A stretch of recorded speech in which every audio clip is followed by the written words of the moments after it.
and go live.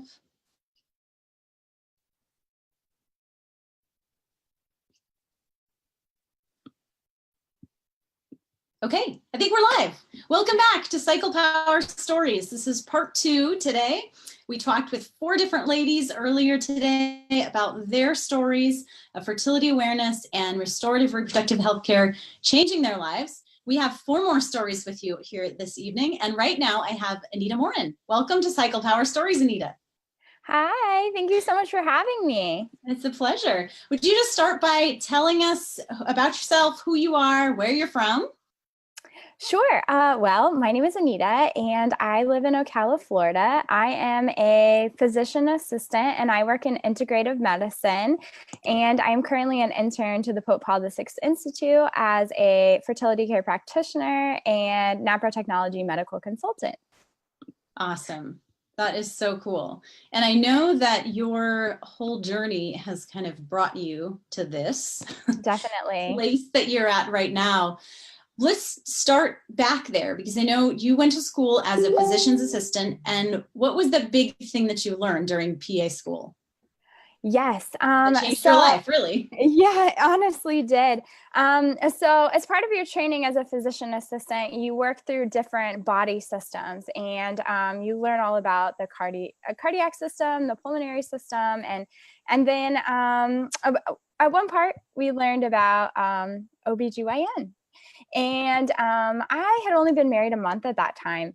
And my husband and I had really looked for what things were okay regarding our faith for a couple to do. And we had really been given advice that anything we wanted to do was fine.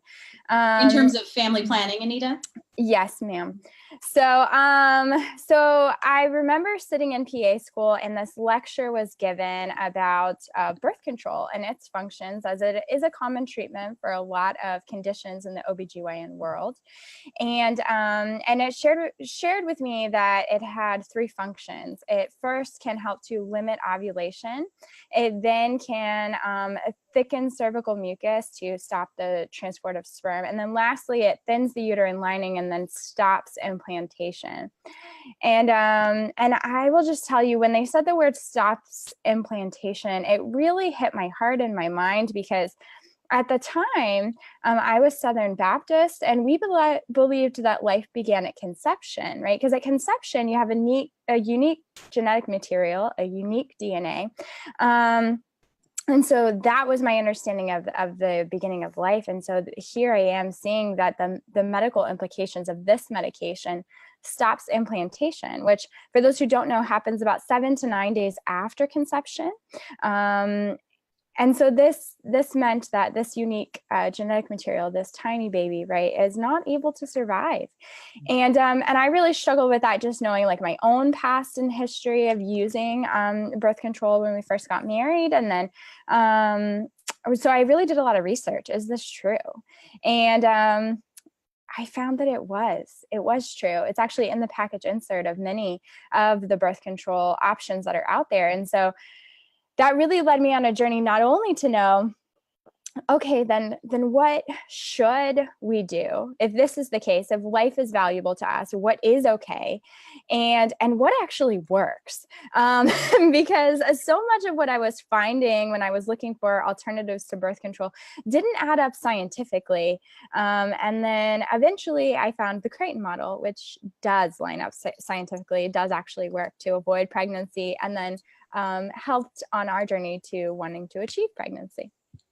Awesome. So I want to go back a little bit and just for our listeners to clarify, you actually we're considering, or maybe, fine with using hormonal contraceptives, particularly maybe a birth control pill for family planning to space children, but learned that, so we have a baby created at the time of conception. It's a week or so actually before that new baby burrows itself into the side of the uterus and creates what really is its life system, nutrition system, and everything, right, for the next growth. And so I want to clarify what you're saying, that a mechanism, one of the mechanisms, right, of the birth control pill, how does that happen? Stops it from being able to implant? It does. What it does is thins the uterine lining in such a way that there is no longer blood flow to the uterus. And if you're familiar with the female cycle, right, it's the beginning of the cycle that estrogen is really dominant, and that helps to build up that uterine lining. But it's the second half progesterone that helps to make that really vascular and a nice cushy place for a baby to land, right? But what birth control does is it's actually an artemone. It's an artificial hormone, and it's made from a derivative of testosterone. And so this doesn't regulate your system, despite what you may have heard. Instead, it actually subverts and kind of hijacks your hormone system. And in doing so, it makes it so that uterine lining then becomes very, very thin. So should that baby try to implant and be successful, it doesn't have the oxygen and blood flow supply needed to live. But most often it isn't even able to do that. And a woman wouldn't know if this happened to her, because around the time where you would normally get your period is around the time that the bleeding secondary to this loss would occur. Right. Okay. Okay. Understood. Yeah. Thanks for clarifying all that. So, but I want to go back to you personally a little bit, and Anita, because this was something very, I don't know what the right word might be. You can give me the right word. Turbulent in your knowledge. What I think is amazing about it is I knew it's kind of in my gut that birth control maybe wasn't best. I knew health-wise it wasn't always great, and maybe it could cause long-term damage if you took it for a long time. But at the time I was in PA school, and that's a very demanding educational phase. I had just gotten married. It wasn't the time for us to try to have a baby. Mm-hmm. And so I thought, having, grown up in the age that we are, that your answer when you didn't want to have a baby was birth control. Mm-hmm. And but I really didn't sit right with me. And then finally, when I learned this information, it really hit me. Oh, okay. Like that, I can't use this for my own conscience and my own beliefs. I can't use it. So what can I do? And how can I get healthy? And it's through that, that journey of really not only digging into what birth control does, I learned so much about health. It really shaped how I care for my patients, and an understanding of the respect that women deserve, the care that they deserve, to know when they ovulate, to know how to care for them based on their unique body system and function, and seeing them as unique. And it transformed my life in a lot of ways. It's because of this journey, I believe, that I became Catholic, so I changed my religion over this information.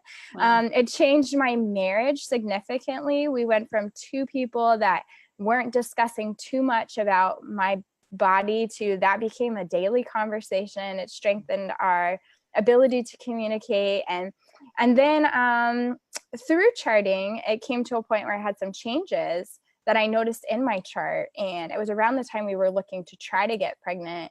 And it was those changes that I saw that had we not, we definitely would have lost a child, I believe. And it's my understanding and belief that it's naprotechnology, which is a science that's based on the Creighton model. Really, those protocols are the reason that I have an adorable 2-year-old. So yeah, it was one bit of information that started this cascade of events that I believe completely changed the trajectory of my life and my marriage. I love so much how, I know you, and I know when you want to do something, you you dig in and do it. But that self-advocacy of saying, okay, this is not right, or I don't like what's going on here. I'm going to find something else. Yeah. And, that I think just because of your personality was probably, easier or maybe even fun for you. I know it's not for a lot of women. It's hard to dig through all that and, and the different methods and trying to figure out which one is right. Can you speak to that a little bit? So I will say for me, it was interesting to learn the information, but it was really hard to come to terms with the truth of this information. The idea that a medication that I was taking, that it could allow a baby to be conceived, that I could not be letting that survive. That really hurt me mentally and really emotionally to think that potentially was happening. And I won't say the journey to find a good method that I felt confident with was easy either. I think the marketing department for fertility awareness methods needs some serious help. And I say that as somebody who helps people with marketing as a business. But but really, a lot of it started with doing kind of an on your own quasi symptothermal type method, and it was continuing to research and find, and maybe a year and a half later, we found the Creighton model. So it wasn't easy. And I was very distrustful at first because a lot of what I had been told growing up was, if you put the egg and the sperm together, you get a baby, as if when you're making a cake, you put the flour and the eggs together and the oil and you get a cake, right? It doesn't work that way, but also and understanding truly that a woman's body is made to be healthy, and part of being healthy means that she is having a healthy cycle. That is a good thing, even if you're not choosing to use that cycle for pregnancy.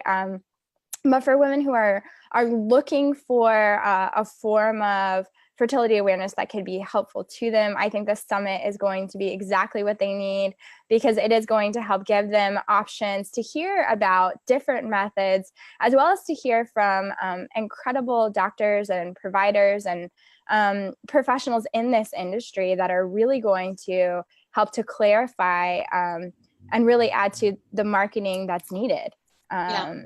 Yeah. You made a great point there, Anita, about just feeling, I assume maybe there's even a feeling of betrayal. Like I thought this was okay and I was doing it, and to learn, what you learned, that would make sense that you're not going to trust maybe all these other natural methods quite so easily, because if that worked, then, why are they telling us that, that this other thing works? Yeah, I think it's a lot of misinformation. But one thing that I was found interesting through further past my in my training, we rotate through different areas of medicine, and I finally did get to OBGYN, and there are books that we use to study these certain sections to study for our end of rotation exams, and there was a flow sheet of what I was supposed to do with patients that were coming in, and I will never forget this flow sheet because I've never heard anybody talk about it in PA school, but it said if a woman came in on her own to talk about natural family planning, their solution was birth control. And they said if a man came in to talk about family planning, their solution was condoms, which are not very effective. Right. But it said if the couple came to me, the flow sheet said fertility awareness. Really? And this is a secular, not trying to share about these methods. There's no information about those methods in that book, really, except for a couple of lines that they exist. But I just thought it was incredible. And really, as providers, shouldn't we be caring for couples and an understanding of helping to foster that marital intimacy and to help them be together? Right. Even in sharing that, it was telling me there is a divide, right? With birth control, the woman is alone. With condoms, the man is alone, right? But fertility awareness, we're bringing you together. And it does. It totally works. It's amazing. That's fascinating. That is really, really interesting. And so I want to ask you too about, so you used this successfully to avoid pregnancy, use the Creighton model. Yay. Awesome. It works. And then you mentioned briefly that you started seeing things in your chart that might be abnormal. So can you talk a little bit about that? And then what did you do, working with a doctor to proceed? Right. So, when I graduated PA school, I worked in family medicine for a time, and life wasn't so stressful. And my cycle was pretty normal. So it was easy to avoid when you understood the system. But over time, we ended up moving, and I started a new job, and I was working much more and commuting, and it was a very stressful time. And I started to see it in my chart. I started to notice spotting that wasn't there before, a change in bleeding that wasn't there, more days of mucus that weren't there. I felt, looking at my chart, it became a time where I was like, I don't feel like there's any safe day for us based on what I know about this method. And it wasn't that they weren't there. It was just that I needed to go back to my practitioner, and I needed to really work through the information. And one thing I'll say, if you're listening to this, you cannot teach a fertility awareness based method to yourself. You need an instructor. And the reason you need an instructor is because what your cycle is like today might be different when different life circumstances happen. You need that help. Yeah. And so I went back to my practitioner. I learned kind of the signs of what I was seeing, and I ended up initially not wanting to drive the distance to see a medical consultant related to NAPRO technology. I thought, that's kind of far. I feel like an OB could probably do this. So I made an appointment. I brought my chart, and I was all ready to have, a discussion. Not only had she never heard of what I was doing, but her answer to my cycle abnormalities was to put me on birth control. And she didn't know who she was offering this to. But I said to her, doctor, I'm trying to get pregnant. I'm not trying to avoid pregnancy. Right. And she said, yeah, but it might regulate you, and it might help. And then when I asked her, well, when I come off this medication, will I then be regular?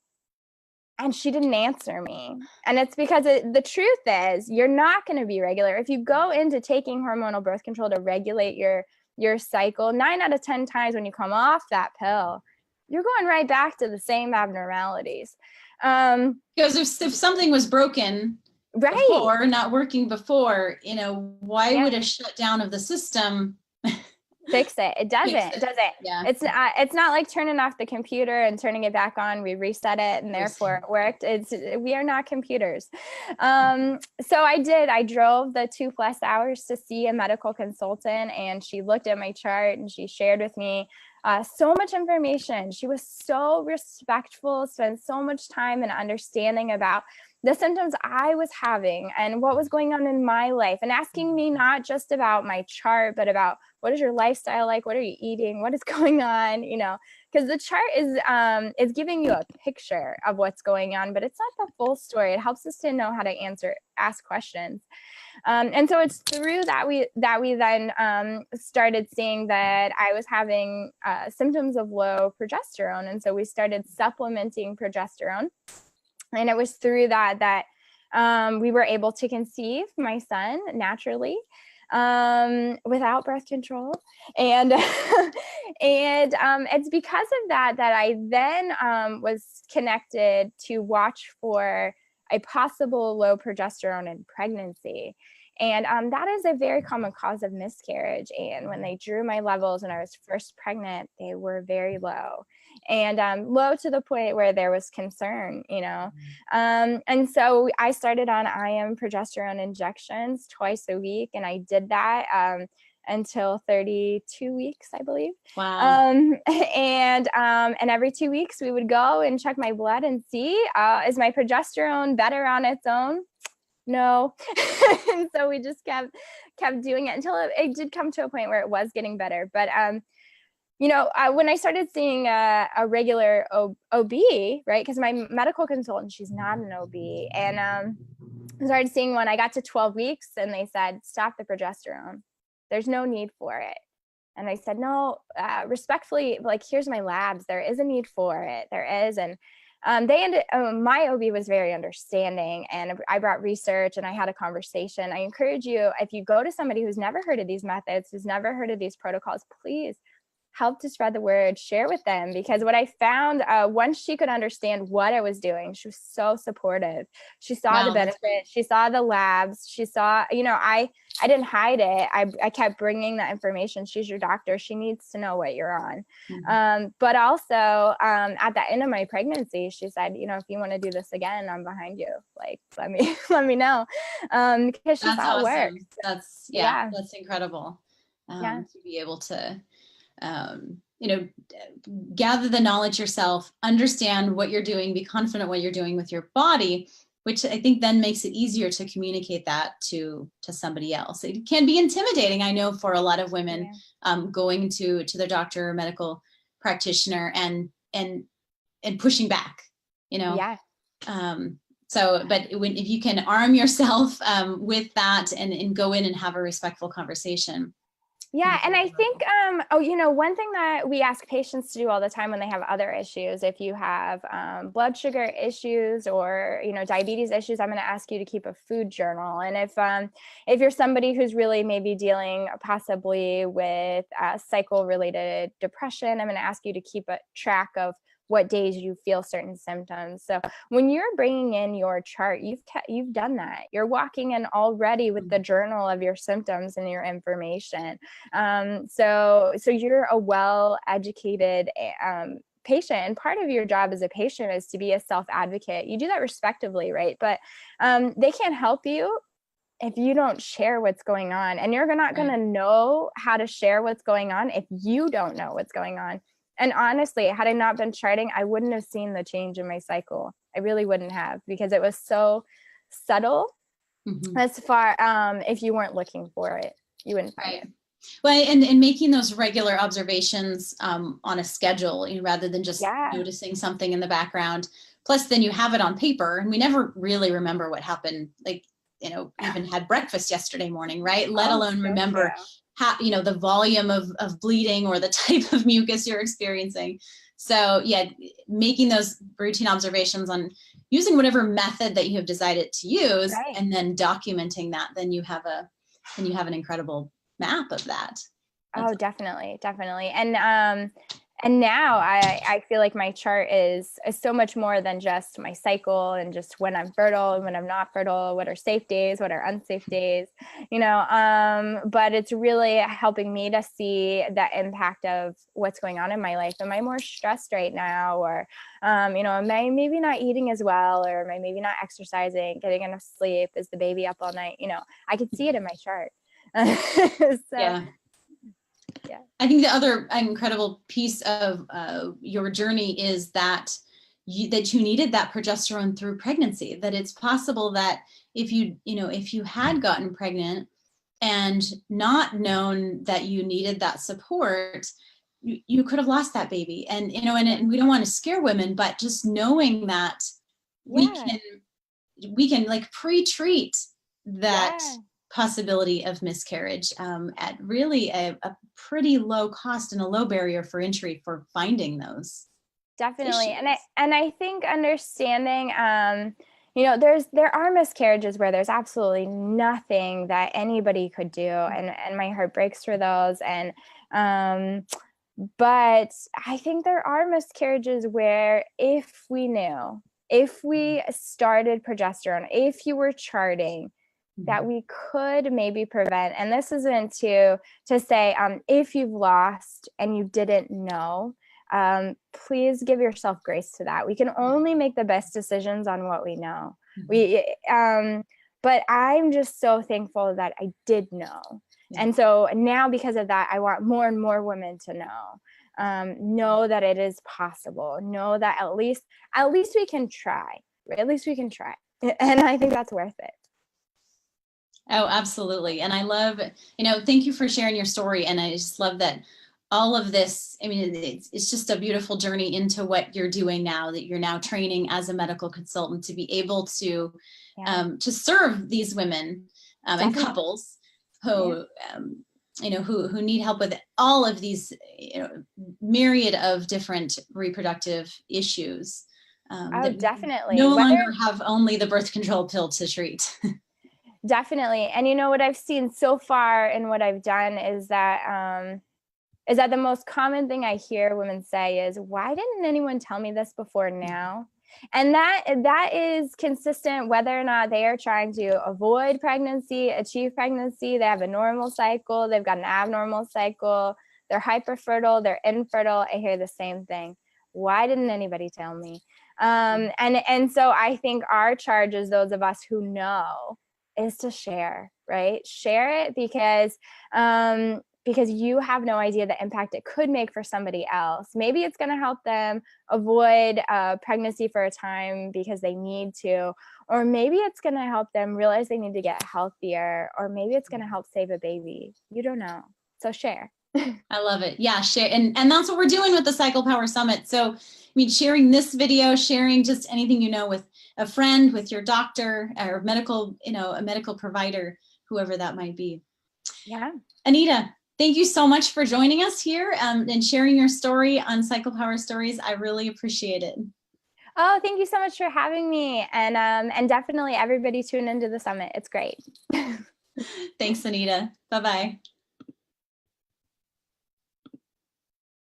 Okay, everybody. Well, that was awesome talking to Anita Morin. We have our next guest. I'm going to bring in Megan.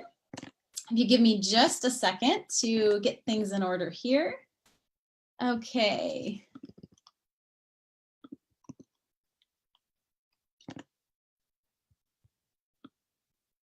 And if you're listening there on Facebook, give us some comments. Tell me you're listening. Tell me what you love most about the stories that you're hearing. If it resonates with you, if you have a similar story, we'd love to hear from you. I would love to hear more from you. And as we're talking with these guests, if you have questions for them, please put those and share those in the comments as well. Okay, let's bring on Megan.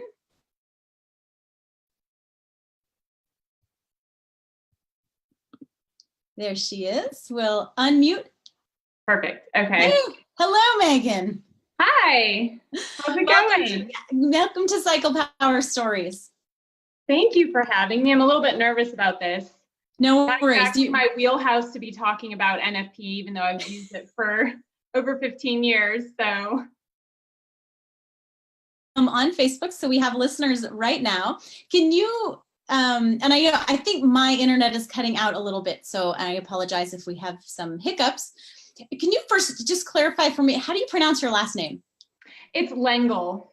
Lengel. Okay, got it. Okay, we have Megan Lengel on. So Megan, could you just start off by introducing yourself? Where are you from?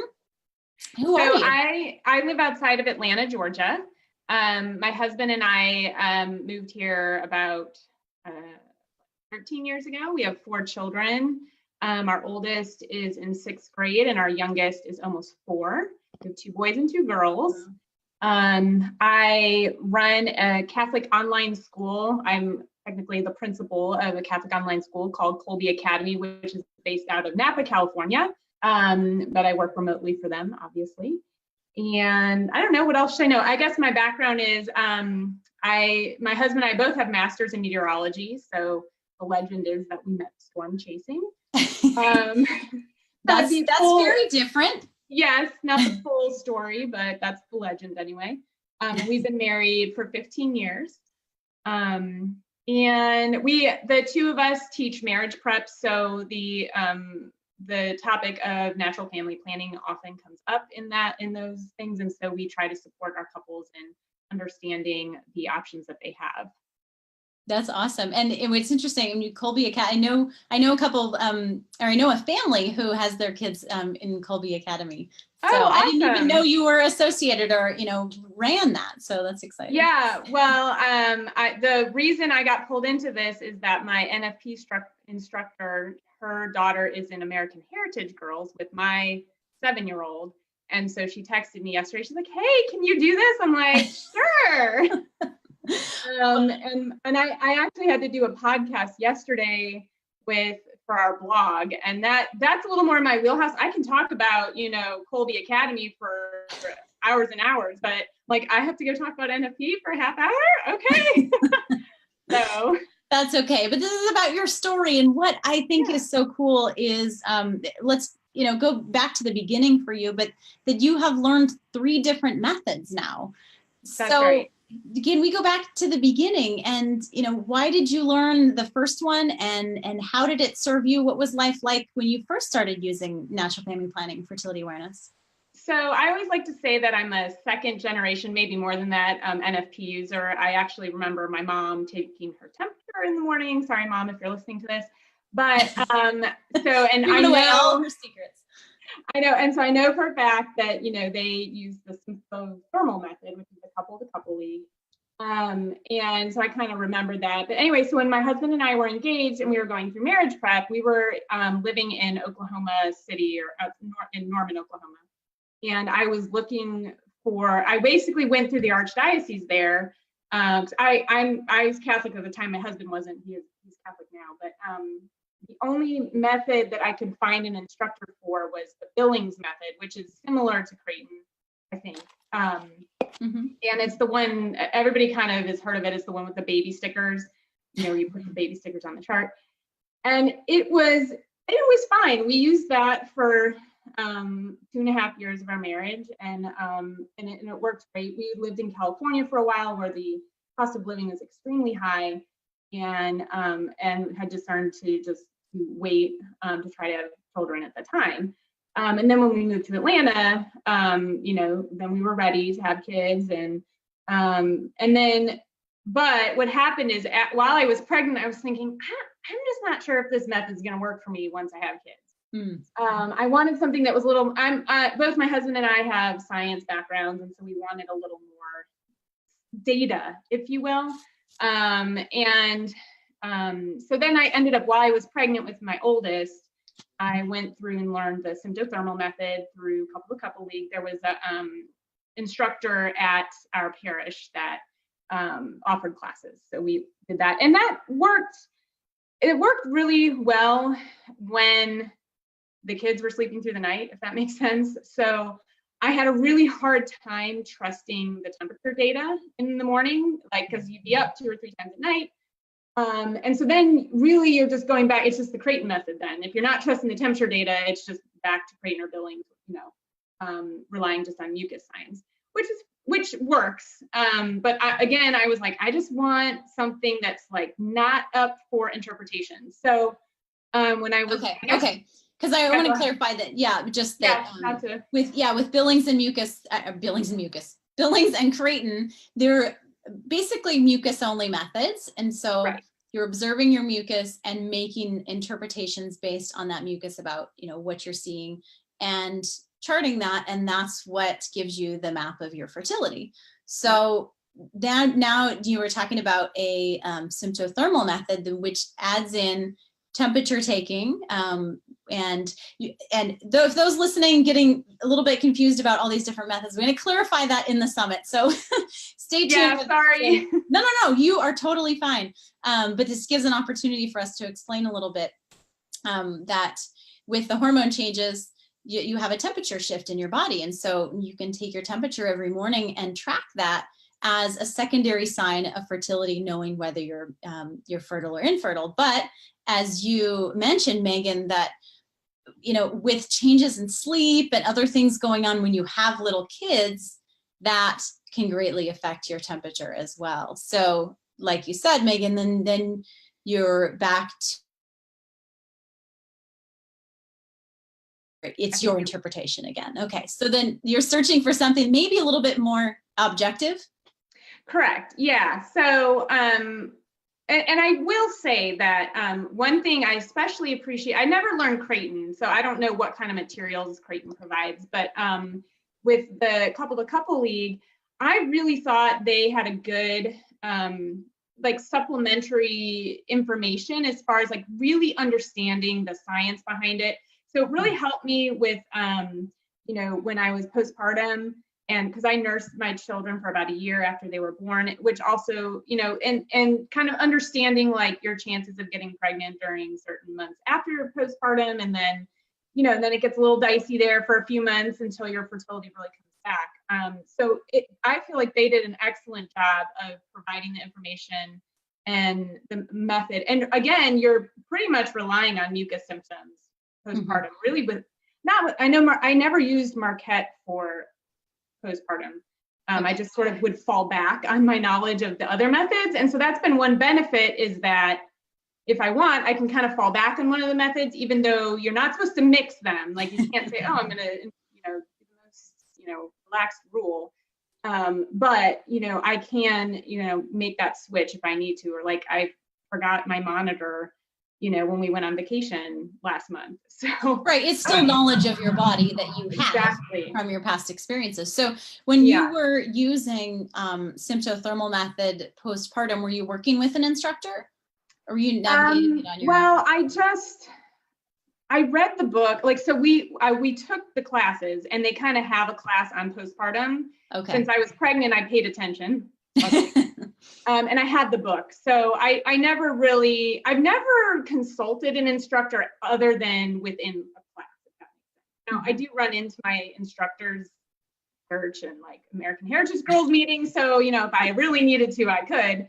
But I do feel pretty confident with the methods and the rules and all that.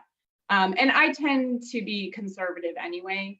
And my husband's on board with that, so it's all good. So anyway, when I think I was pregnant with number 3, and with each child that you have, things get a little bit crazier. And ours are all about 3 years apart. I decided I'm ready to learn Marquette, and I knew it was out there, but it is an investment in the beginning, buying the monitor. But I've had mine for 7 years now. Wow. So, and it's still kicking. I've never had a missed peak month. I know people say sometimes the monitor doesn't pick up, peak month or whatever, or peak day. And I've never had that happen to me. Mm-hmm. So far, probably happened this month now, but and anyway. Megan, let me clarify for our listeners too, that Sure. with Marquette, you're testing, actually using a device, an electronic device, and peeing on a stick, right? And then it measures a level of hormone, telling you where you are in your, fertility or infertility, right? Yeah, so it measures both estrogen and LH. So that combination, and it'll give you whether, it'll give you a low, a high, or a peak, basically. And then the Marquette method has basically developed rules around getting those readings to help you interpret what your fertile window or infertile window is. So anyway, but the nice thing is I could literally be up all night and completely clueless with mucus symptoms, because I'm just running through the day. I have 4 kids and a full-time job, and but I've got this stick that I peed on. It tells me what's going on. Yeah. And that was I feel like since I changed over to that method, I have a lot more confidence in pinpointing the day that I ovulated. Whereas before I would give myself all this buffer time just in case. And now I don't feel like that. I don't have that same fear of being pregnant or whatever.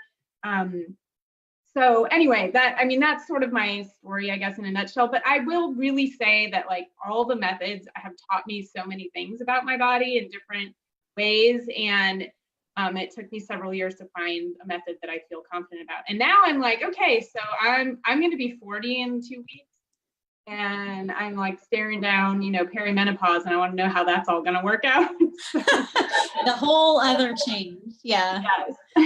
And that's a great point, Megan, on just that you said the word fear, and that's a real word for a lot of women who are in your, 3 or 4 kids, and I really want to use the natural method, but my sleep is messed up, or I can't even keep my brain straight with mucus. Those are real things. And I think we need to have those conversations about, okay, it is fantastic that we have all these different methods that might work in different times of your life. And that's okay. And learning to use and embrace those as a woman and as a couple. I want to ask you before I forget, though, do you and your husband chart together, or is he involved in this? Because you're peeing on the stick and putting it in the thing, and that gives you the data, right? So how is there a way to do this together?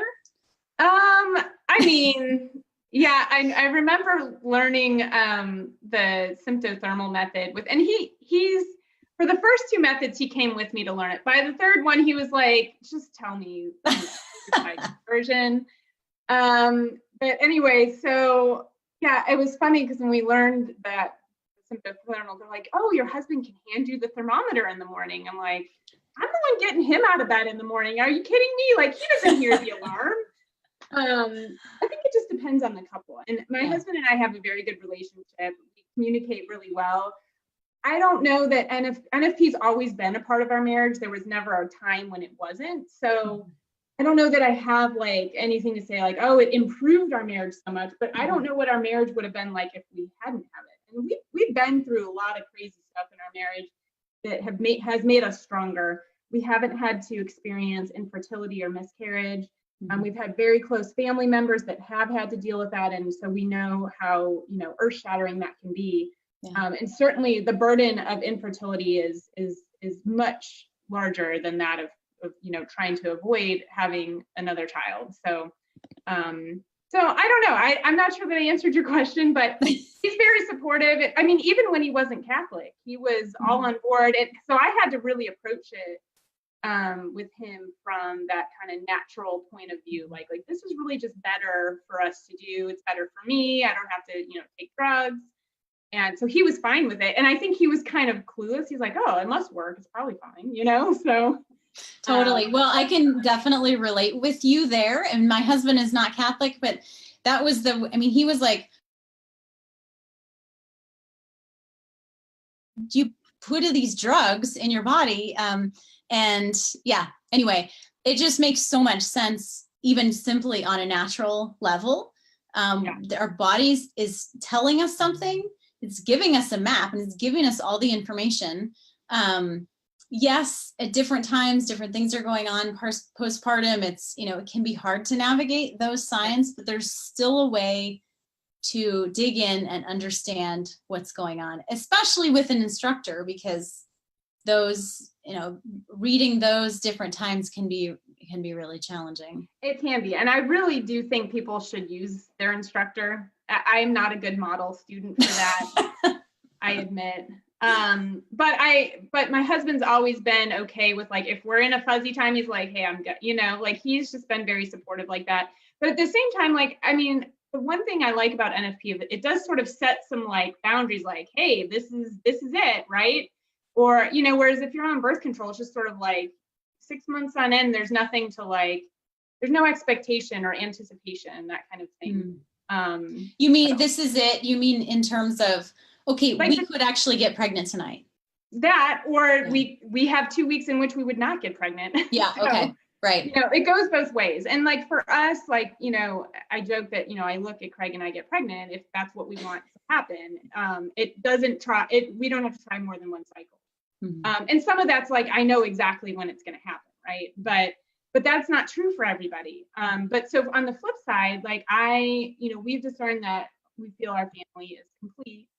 And that God has called us to have 4 children. And I do have lots of complications after pregnancy. I am on bed rest for a month and with really high blood pressure, and it keeps getting worse with each one. So, there's reasons that we've decided we don't want to have more, but we're still using NFP because we don't want to do anything that, takes away our fertility or, that kind of thing. So even takes away that conversation. I love what you mentioned about if you're on, you have an IUD or even on birth control or a patch or injections or something, we completely remove that conversation.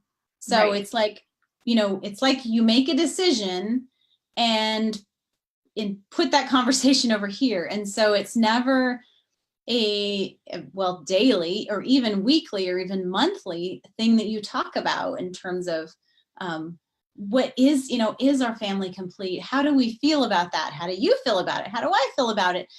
We don't even have that conversation with ourselves anymore. Right? Yeah. And it's funny because even though we've had this conversation, we still we're like, so number 5, like, no.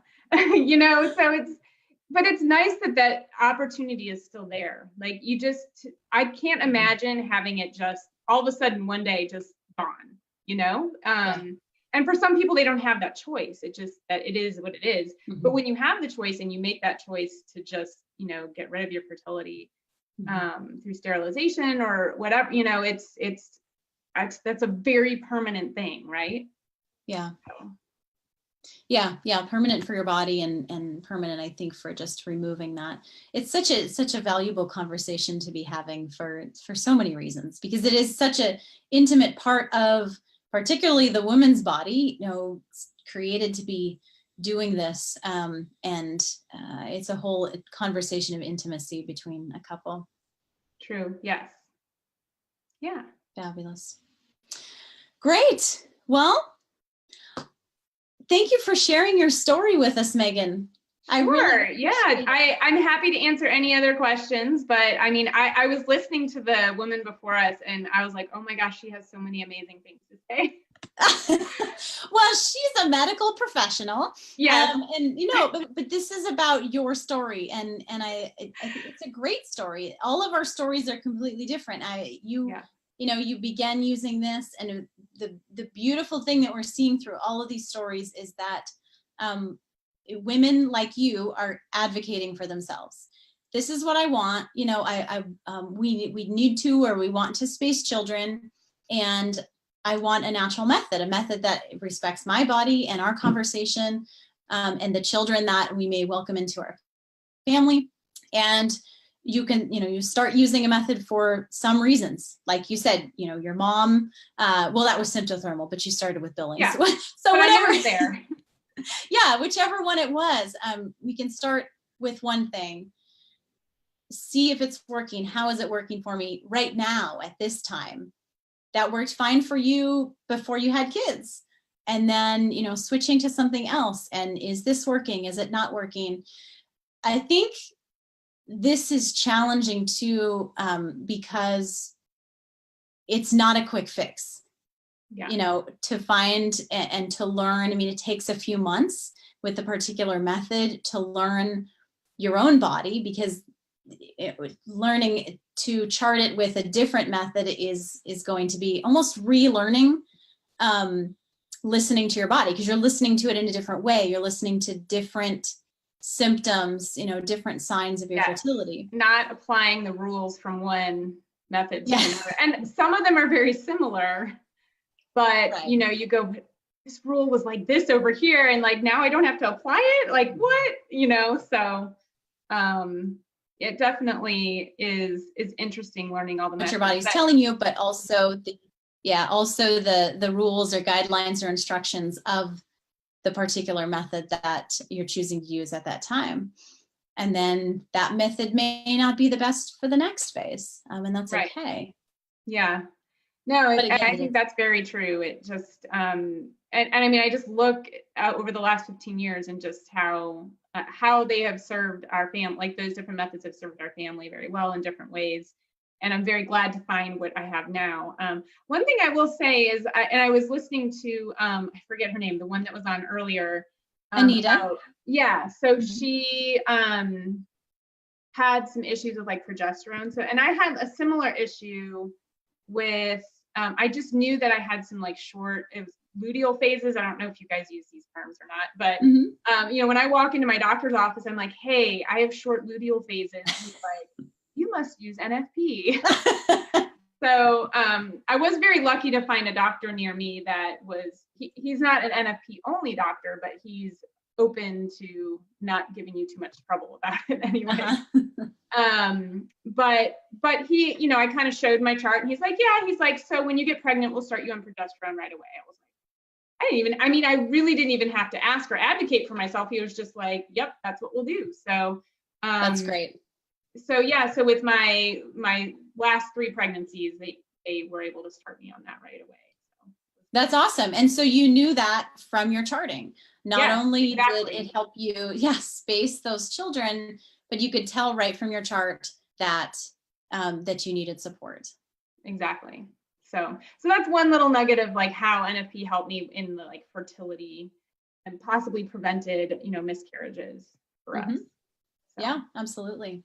So I love that, how, I mean, it really is, it's a tool of, family planning, and it's a diagnostic medical tool. Yeah, Awesome. yeah, it really is, for sure. So thank you again, Megan. I really appreciate Yeah. you sharing your story. It's an awesome story. Yeah, beautiful family. Thank you so much. Yeah, thank you so much, Anna. Take care. Bye, Megan. Bye.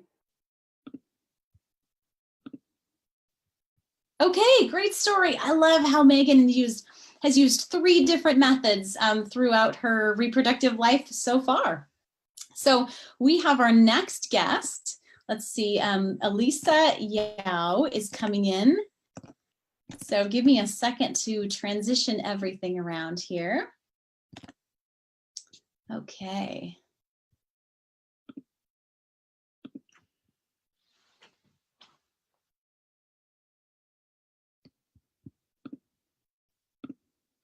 Hello. Hello, can you hear me? Hi. Hey, there we go. We can hear you now. Oh, good. How are you? Welcome to Cycle Power Stories. Thank you. Thank you. It's such an honor to be here. Yeah. It's such a pleasure to talk to you. So, yeah, can you first just introduce yourself? Can you tell us who you are and where you're from? Sure. I'm originally from Taiwan, but San Francisco Bay Area has been my home for the last 30 years. Wow. And I am a medical doctor, and I have training in both functional medicine, which some people know it as root cause medicine. I also have training in NAPRO technology, natural procreative technology. And I'm also a mother of an almost 3-year-old who's very talkative. So it's been fun.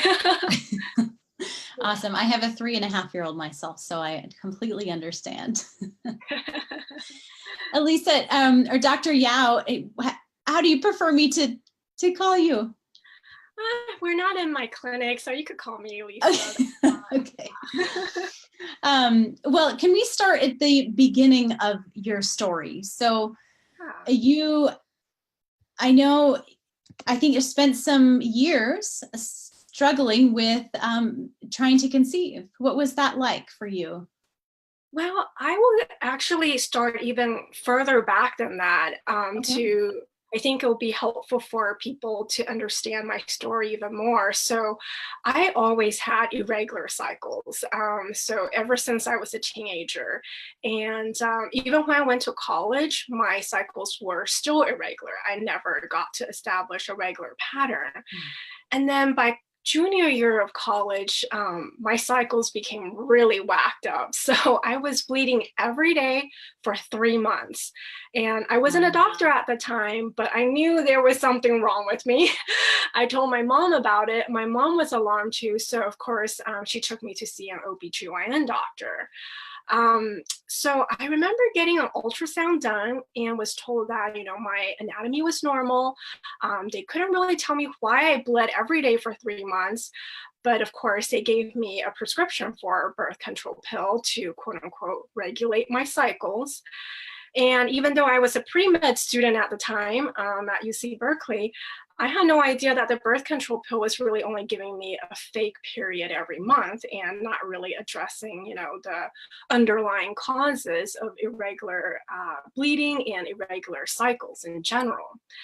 So I think my first take-home message for everybody is, I really wish I started charting at a much younger age, like as a young college kid, as a teenager, not even so much for the purpose of trying to achieve or avoid pregnancy, but just so that I could understand my body better.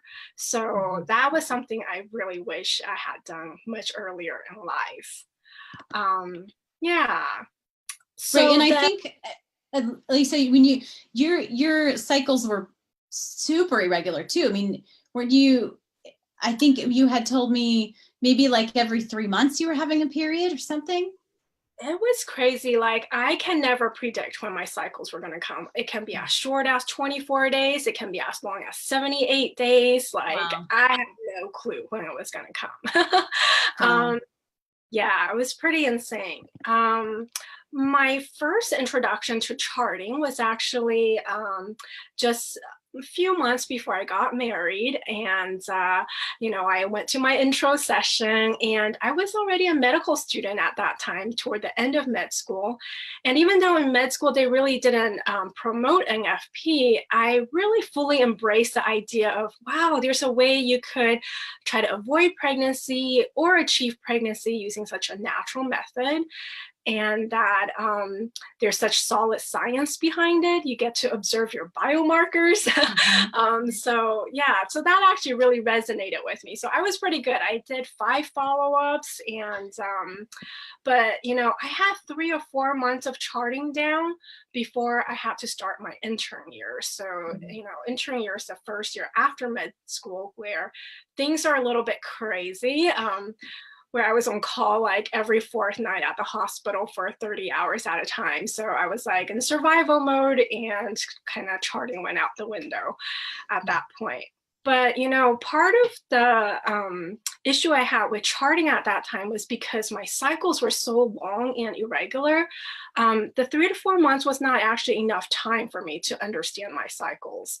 So I think that's another takeaway message is if you are a woman who have long and irregular cycles, you might need to give yourself more time to figure this out.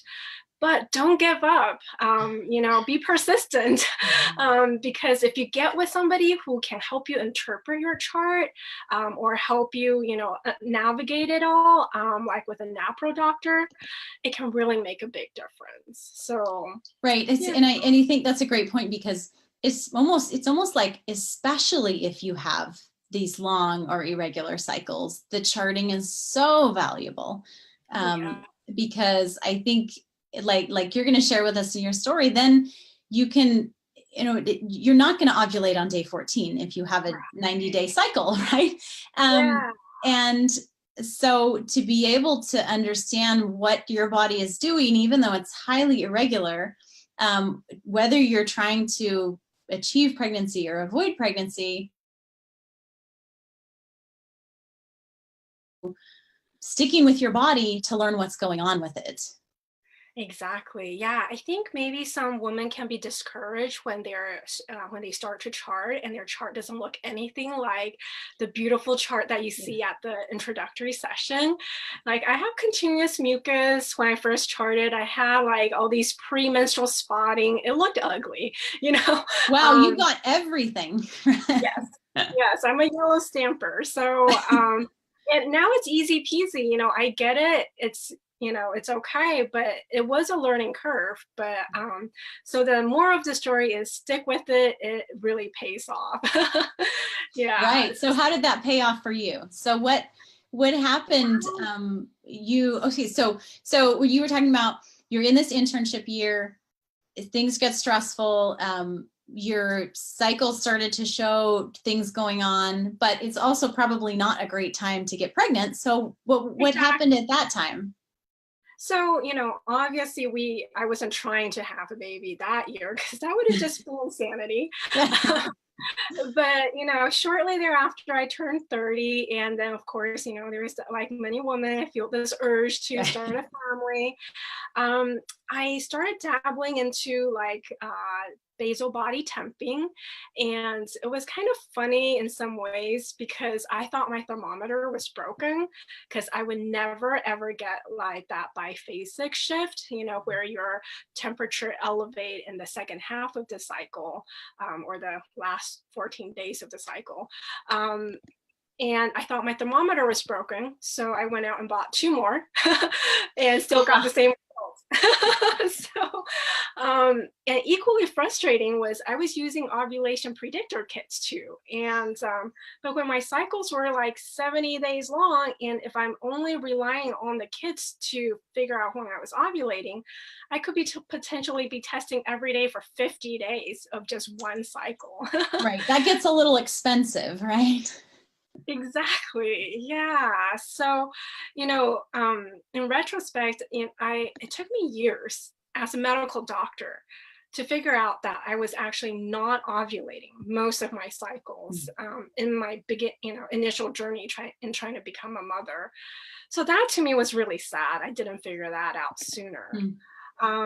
So I think charting helped me eventually when I figure out ways to help me regulate my cycles a little bit better, in the sense of like helping me ovulate more on a frequent basis.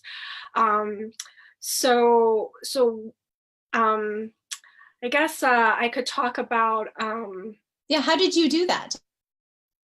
yeah, so I guess that leads me to a point about how I was undiagnosed for polycystic ovarian syndrome for many, many years. Okay. So, in medical school, they teach us, women with PCOS are typically obese with tons of body hair on the arms, on the face. So, I never thought I would have PCOS. And when that diagnosis was finally floated to me by a specialist, like during my last year before I finally got conceived, I even was resistant at that idea. But once I realized that, wow, PCOS actually comes in all shapes and sizes, especially if you have a different ethnicity background. Asians tend to not have as much hair if you have PCOS. Once I accepted that, I started looking for, more functional medicine ways of addressing PCOS. There's certain supplements you could take to help with that. So between that and using a little bit of progesterone, that also was helpful. Yeah, and improving my egg quality. Eventually my cycles got a little bit better in terms of being actually able to ovulate on a more consistent basis. So I would say my charting was could have been helpful for me had I charted earlier and worked with, say, a NAPRO doctor at an earlier age, like when I was in college that time. Having had my NAPRO training, we were taught there's certain chart patterns that are kind of classic for PCOS. So I can't help but imagine, like, if I had actually met with a NAPRO doctor back in college, I would have gotten that diagnosis of PCOS much earlier on. And it could have saved me many years of heartache, because I would have known what was going on. I would have known when I was not ovulating, when I was actually ovulating. So I think charting could have been helpful in that sense. But later on, charting was helpful because then, with my crazy long cycles, I actually can know when I'm ovulating. And even though my crazy long cycles were like 78 days long, I could actually still ovulate. I mean, I clearly had that temporal biphasic shift in the last 14 days, and that was followed by a period. So, I knew I actually did ovulate. And it saved me a lot of money on those ovulation predictor kits like we talked about. So yeah, so actually on the cycle that I conceived my baby, I was looking back at my chart and preparing for this interview. I actually ovulated around cycle day 31, 32.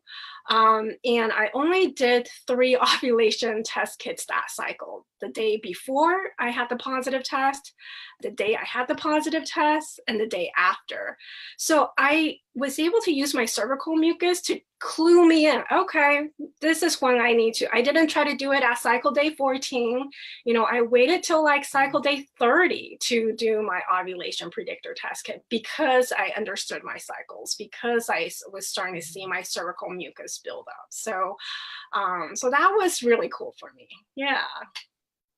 I love that. And there's so many, I think, fantastic points that you've mentioned, particularly about the undiagnosed PCOS. We know that polycystic ovarian syndrome is so common, particularly among women who are struggling to conceive, but we doubt that so much because of those classic symptoms that you hear about.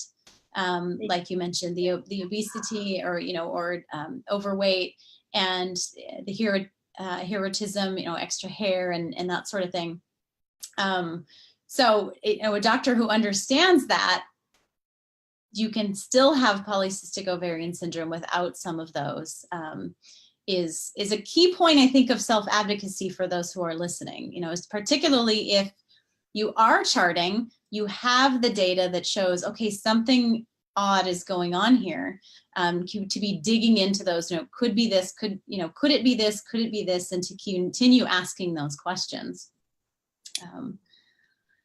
I was curious, Dr. Yao, when you went into medical school, was it your intention to be a functional medicine doctor? Great question. I actually didn't even I never heard of functional medicine until I was far into residency. So, Oh, wow. But I was always very into integrative and holistic medicine in the sense that, I couldn't say always.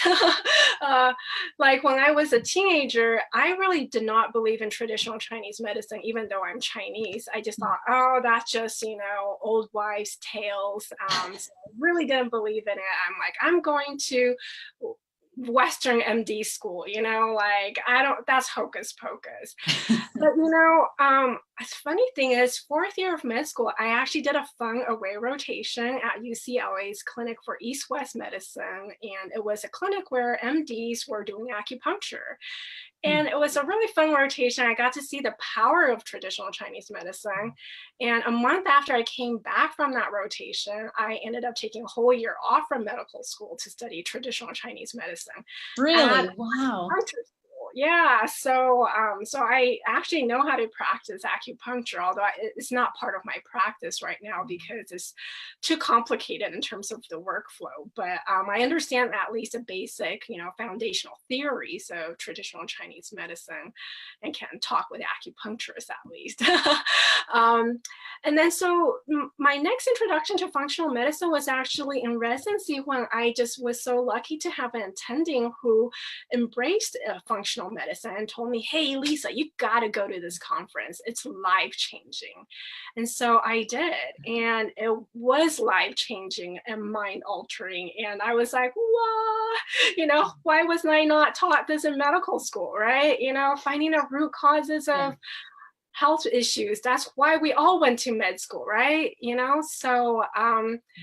So then from there on out, since I was not getting pregnant and not having a baby, I had plenty of time on my hands. As residency finished off, I went to a ton of conferences, just learning as much as I could about functional medicine. And I became board certified in integrative and holistic medicine. So I've been practicing functional medicine now actually for quite some time now in my practice. Yeah. So. I love that. I mean, how incredible is it to be able to learn all of these different approaches and bring them together? I mean, just to find the truths and the powers that the different people and different groups of people have learned of how to understand the body and how to interpret it. Because then I think it allows you to, I mean, correct me if I'm wrong, but it allows you to look at each individual even in a more powerful way and treat them according to that person, because you understand so many of these different approaches and you can pull from those to really treat one whole person, right? Exactly. It's so exciting. Well, that's why, in my clinic, I call my clinic Holistic Fertility. That's holistic with a W, because I want to know the whole person. And my intake forms are forever long because I want to know everything. My review system is also forever long because everything is connected. I want to know it all. Yeah. Yeah, that's so awesome. That's so awesome, Dr. Yao. So we get back to your story then. So as you were taking this breakout and you're going to all these conferences, had you then started trying to conceive?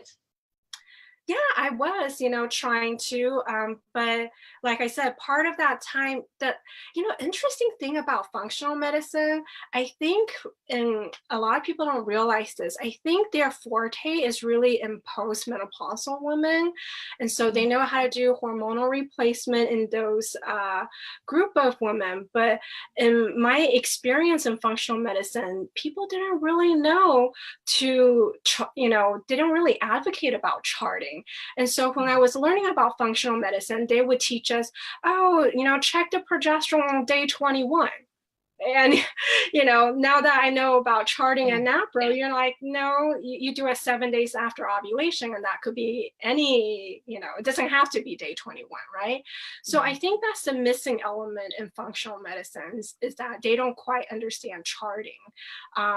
So even though it's getting all these functional medicine knowledge, I was still missing this charting piece. So it's not until I kind of put the two of them together, doing the functional medicine to improve my egg quality, to help with insulin resistance related to PCOS, and combine that with charting, that was when I had a success. Yeah.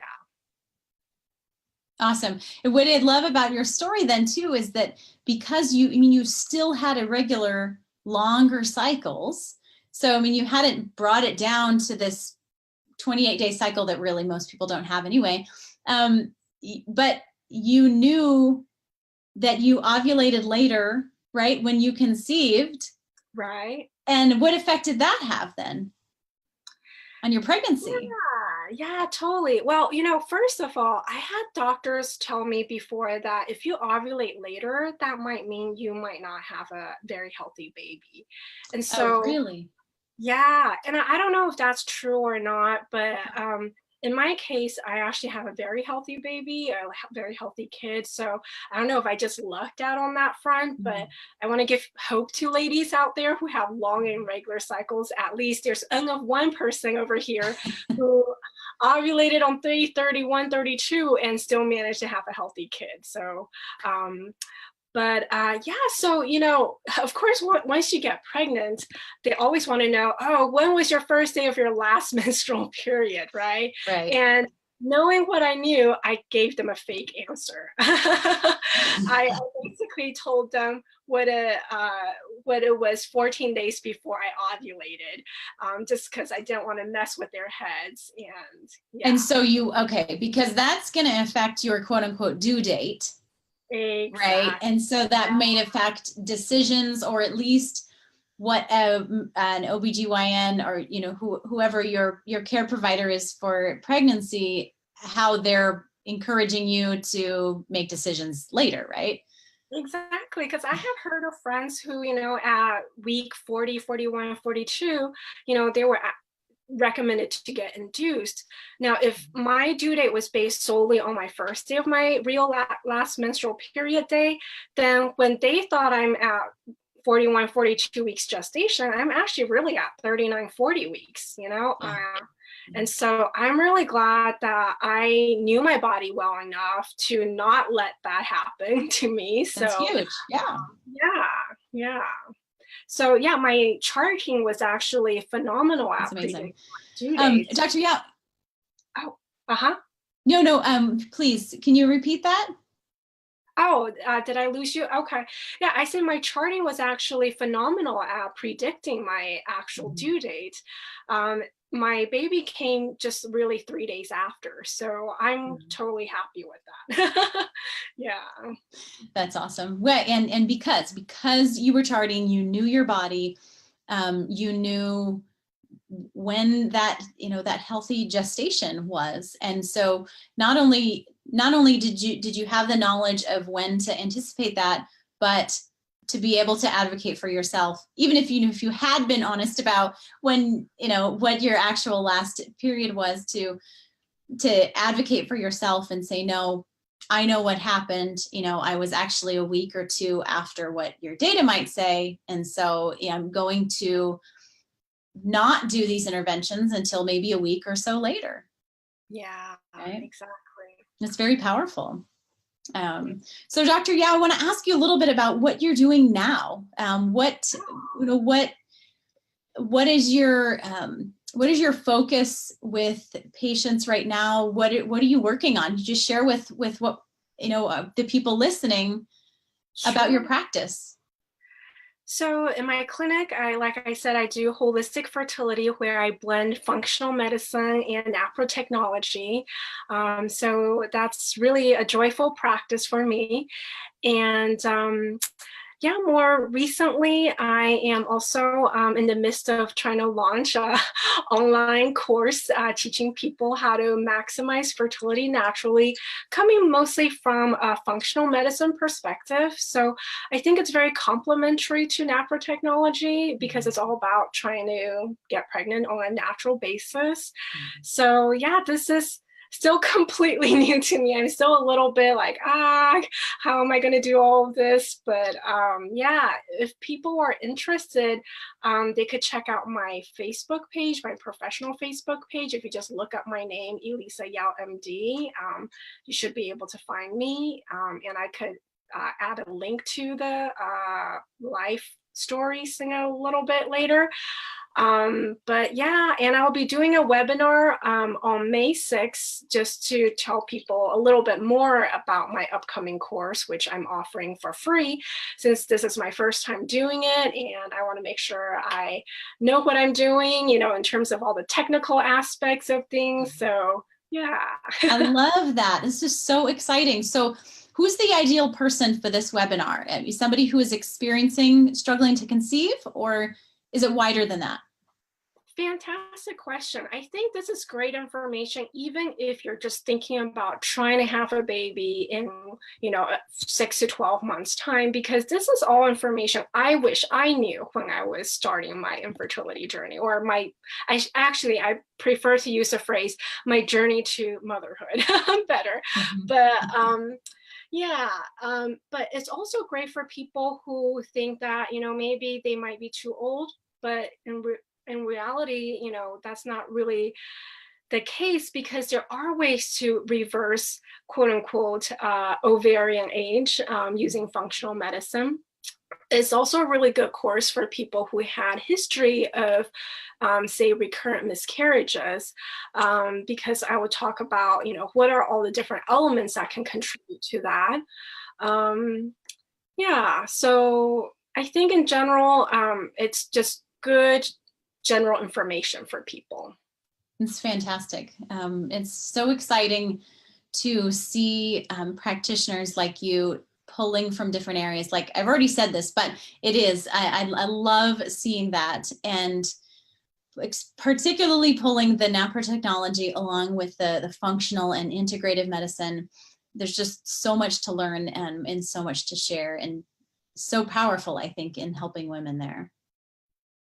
And I love how this is come from your story as well, and the experience of your own irregular cycles, and then into learning when you're already in medical school, learning about other ways of practicing medicine. Right, and it's not just one way.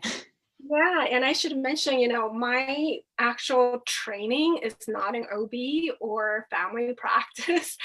And so I would have never imagined when I started medical school that I would be someone who's helping couples getting pregnant naturally. I went into medical school maybe thinking I was going to go into family practice, but ended up doing what's called physical medicine and rehabilitation. And so, I see stroke patients, I take care of chronic pain patients. And so initially when I started off doing functional medicine, I was doing holistic pain management. So I was not really big on prescribing narcotics and all that. But then due to my journey, due to my challenge with, becoming a mother, and especially I feel so even sometimes mad when I think about the time when I went to see my OB and even reproductive endocrinologist, how little answer they provided me. Mm-hmm. And so I feel like my mission right now is to help other couples navigate that situation better. And so that's why I kind of pivoted my functional medicine focus into holistic fertility.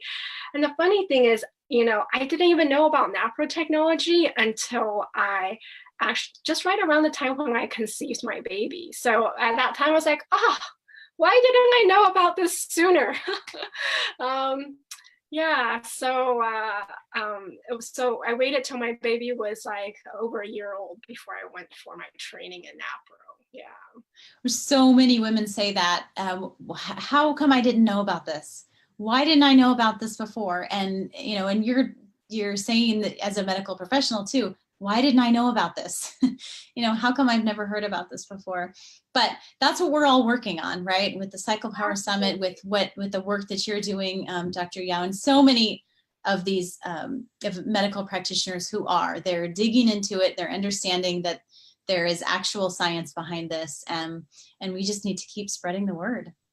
Yeah, kudos to you for putting together this beautiful summit with so many leaders and experts. I'm really excited about it too.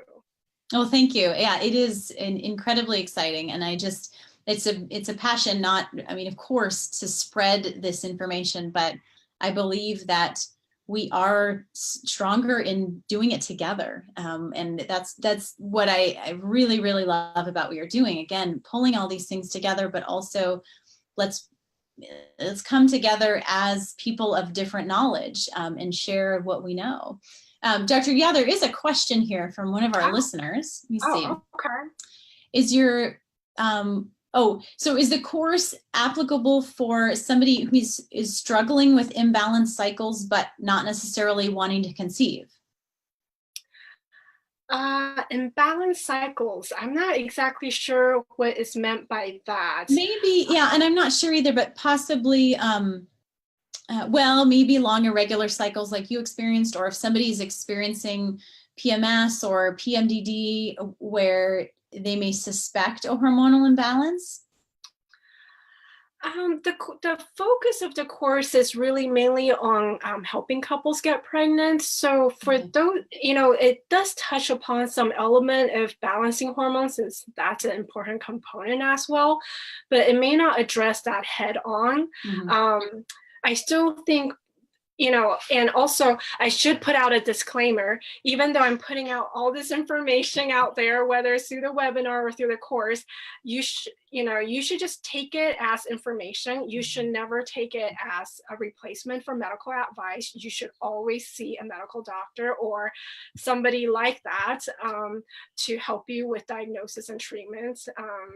I don't want people to delay their medical care because of what they heard from me. I think it's still really, really important that people do, have that connection, that in-person connection with their doctor. But yeah, in my course, I will mention a little bit about, things like estrogen dominance, that can be related to PMS, irritability, headaches, whatnot, but it's not the focus. Yeah. Okay, but potentially somebody experience, and those are that's a good point. Somebody experiencing those symptoms that might be related to hormonal imbalance, they might learn something about starting to get some healing for those with a functional medicine approach. Yeah, that definitely they can get the benefit of. And in fact, if you were able to follow through with the information I provided, you might have the side effect of, having a healthier mood, having a healthier weight, because they're all tied together, really. So. I love it. Awesome. Dr. Yao, thank you so much for sharing your story, for sharing all this information with us, for really sharing yourself and your knowledge with the world and the work that you're doing. Thanks for being part of Cycle Power Stories tonight. Yeah, thank you for having me. It's been wonderful. All right, have a wonderful evening. Bye-bye. Okay, that was awesome. Wow. Dr. Yao is doing amazing work. You guys, this is so exciting. So keep the comments going. I'm seeing the comments as I'm talking with our guest tonight. We've got fabulous stories going on. We have one more guest for you, one more story to share. This is Deb Martinek, and we might actually have the pleasure of having her husband on as well. So let's bring in the Martineks. Yes, we do have both of them on. Can we hear you? Oops. Say something again. Oh, can't hear you yet. How about now? Yes, perfect. We got it Excellent. fixed. We've got you. Okay, thank you. Welcome, Deb and Ben. We have our first guy on Cycle Power Stories. Thanks for joining us tonight. I'm happy to represent. So. Men represent. Awesome. That's right. So, however you guys want to do this, whoever wants to speak, would you just give us an introduction? Who are you and where are you from? Sure. Well, we're Ben and Deb. We've been married for a little over 10 years. I'm originally from Ohio and Ben's from Indiana. We currently live in Bismarck, North Dakota. I serve as the director of faith formation at our local parish, and Ben has his own independent financial planning business. And I also teach the Creighton model of natural family planning. Awesome. Great. It's wonderful to have you here. So I want to go back with your story. This is a pretty early age, Deb, right? Because this starts when you first started cycling. So what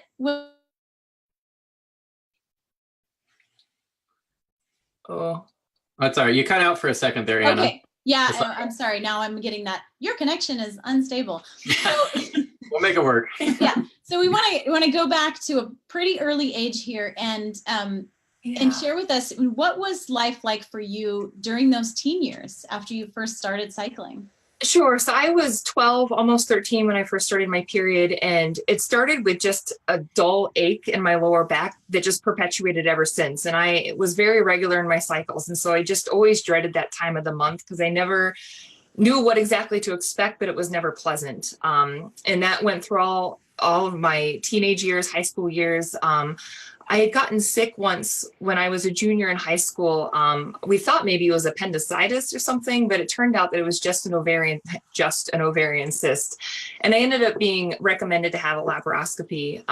And the doctor found endometriosis and basically said that I'd have to have a laparoscopy every couple years. I'd probably never have children, and that I would have to go on the birth control pill to manage the pain that I had been experiencing. That was the problem that I had. All this as a 15-year-old. Yeah. Yep.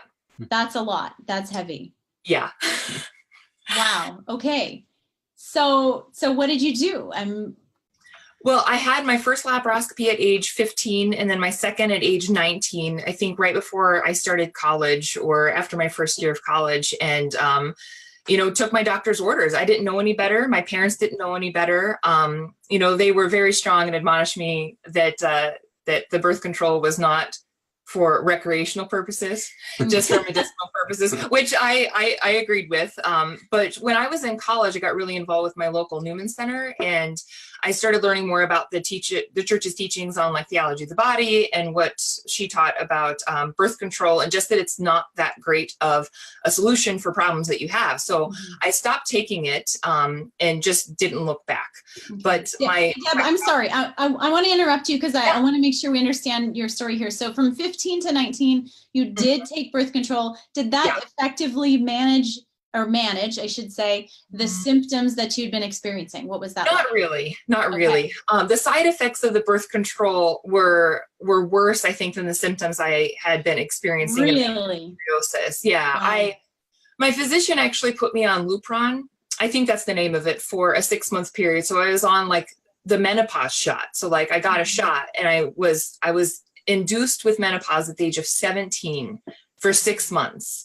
So I would be going through like my band classes and health class and gym class at school and having hot flashes and like forgetting people's names. My mom at the same time was going through menopause, and she was like legit experiencing these things. And I'm 17 right alongside of her, having these same symptoms and side effects of the medicine that I was taking. And it just, it wasn't pleasant, and it didn't really, I would say at most it maybe numbed some of the pain that I was experiencing from the endometriosis, but it certainly didn't eradicate it. Wow. Okay. So then you were led to have another surgery at 19. What spurred that one? I was just having recurring pain again. Okay. So kind of Wasn't based helping. based on what my physician, the surgeon, had told me, every 2 to 3 years, probably for the rest of your life, you're going to have these surgeries to manage the pain and then have birth control in between. Yeah. Okay. So then we get to college and you learn maybe that the pill is, just not great family planning, but also just not great for your body. And so you threw it out. And then what? And then the side effects of the endometriosis were present, but I think I was just I had just resigned myself to accept them, that this is just what it was going to be like for me until, I don't know, something else happened. I didn't really have a plan, but, I was just really involved with college life, and it seemed to be manageable, like it wasn't pleasant, but it was manageable. Were you, did you have days of your cycle then during your period where you couldn't do anything else? Was it debilitating for you? It was debilitating, but it was not nearly as bad as it had gotten a few years later. Like when Ben and I first got married, for example, that's when it really got terrible. But prior to that, it was manageable, but still unpleasant. Like I would skip class because my cramps were so bad. I would want to just like curl up with a hot water bottle or a heating pad on my tummy or on my back to help kind of manage that. I would take as many over-the-counter painkillers as I could to try and just dull that. But it like, had I known what was coming, I would have been like, oh, this is a walk in the park. Oh, wow. Because it got a lot worse. When Ben came along. I know, yeah. It's all your fault. I know, yeah. So we got married when we were like 26 and 27, basically. And our story is a little bit unique. When we first got married, we decided to become over-the-road truck drivers to pay off our student loan debt. And so it was when we started truck driving, actually, that things really, really got bad. And I would guess that it's probably correlated to the fact that we just didn't have a whole lot of physical activity and our diets weren't the best, like, 'cause I know now that a lot of inflammation causing foods is what I was consuming at that point in time. But we were only about a month into trucking, actually, and we were sitting at a truck stop and I had my period and I just started throwing up. And like, that's what it was like for the next 2.5, 3 years, just every single month, at least 3 or 4 days a month. Like we would have to coordinate with dispatch so that we would have a lighter load so that I wouldn't have to drive, because I couldn't. I physically was unable to function for 3, 4, sometimes 5 days out of my cycle every single month. Wow. Yeah. So we eventually, I had a really, really rough period. This is about 6 months before we got off the road. And I decided that I needed to do something. I knew the options available to me were probably the birth control pill. And I didn't want to do that. And, we were using the Creighton model in our marriage to avoid pregnancy while we were on the road. Tongue in cheek, I like to say this, we didn't know we were infertile at the time. That would have saved maybe some heartache, but hindsight's 2020. But I started doing some research, what could I do that would eliminate some of these symptoms? And I came across a book on natural healing, like just through nutrition, so taking out those inflammatory foods. And it was incredible, actually, what happened. Like around ovulation, that first cycle, I hadn't realized how much pain I was in until I wasn't in that pain. And then I was like, oh, this is like life-changing. This is amazing. This is a miracle. And then my period happened and it was worse than ever before. So I don't know how that all correlates, because I eliminated the inflammatory foods, but it was only for about a 3-week period. But then it was just the worst period that I had had. And so we had gotten some recommendations to seek out a consultation with a NAPRO physician near where we were living at the time. And he was actually on his way out of his practice, but he recommended us to visit with an endometriosis specialist who actually happened to have his practice like literally a quarter of a mile from our apartment where we were living at the time. So we made plans to visit with him, and he actually determined that based on his physical exam, which was one of the most painful experiences I had also had in my life, that I didn't have endometriosis, which was a shock to me. He determined, because of my physical response to his manipulating me, that I had adenomyosis instead, which is like endometriosis's first cousin, just within the deeper layers and tissue of the uterus. And so he gave basically like 3 suggestions, either go on birth control, but it's not really going to help anything, have a hysterectomy, or get pregnant. And we obviously wanted to have a family. So we decided that was the cue. Like, it's time for us to get off the road, manage my health, try and get pregnant. And hopefully that would reduce some of these symptoms. I mean, we wanted to have a family anyway. but that hopefully it would reduce the side effects that I was having due to the endometriosis. And so a month later, we got off the road and started down that journey of trying to start our family, and it just didn't happen. Month after month after month. In some ways, I think I knew that it wouldn't, just because I had a feeling that my body was so broken that no matter what we did, unless there was going to be some type of intervention, it wasn't going to be successful. Yeah. So you had seen, you had just gone through quite a while of having this where you were throwing up during your period, and then had you been going to doctors and asking, or this was the first doctor that you had gone to? I had gone to many doctors, Yeah. just with increasing pain or flow or experiencing clots, whatever side effects. And then I was also having a lot of premenstrual syndrome symptoms as well, just a lot of irritability, anxiety, just all the things that go with that. But it wasn't just a few days before my period would start. I'd maybe have 3 or 4 good days a month. Ben can attest to that. It wasn't pretty. No. But I had spent so long not feeling myself that I didn't really know what it felt to be normal. And so every doctor that I had gone to said, you need to go on the pill, you need to do this. I had visited with one doctor shortly before we had gotten married, and she said, you need to get the HPV vaccine, and she offered me birth control probably 5 or 6 times. And I was like, don't you understand? This is not what I want to do. This is not helping me. It's hurt me before, and I don't want to have that experience again. But that was their only option that they gave me. Right. Yeah. And so in your story that you shared with me, literally, you mentioned throwing up during your period, but I wanted to tell our listeners, we're talking 6 times a month, right? Yeah. In the span of 3 or 4 days, I couldn't keep anything down.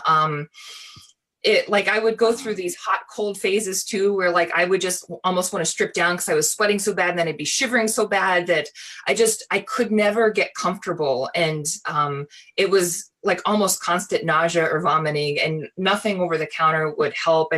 Poor Ben, he would try to be whatever comfort that he could to me, rubbing my back, and I'd be like, no, don't touch me. It's going to make me throw up. It was just a really frustrating time to find ourselves. And I remember telling myself mentally, just get pregnant one of these days, because then at least you have morning sickness, and then you have a baby to look forward at the end of this. But at this point, there's a purpose for it, right? Yeah, this was just constant, every month after, with nothing at the end of it. It was just another period, and it just got really, really depressing, to the point where I just didn't want to live anymore. Yeah. It was just that depth of chronic pain, and it messes with you, and it just wasn't it didn't feel like life was worth living, because I was in so much pain all of the time. And when we finally sought out a consultation with the Institute down with Dr. Hilders in Omaha,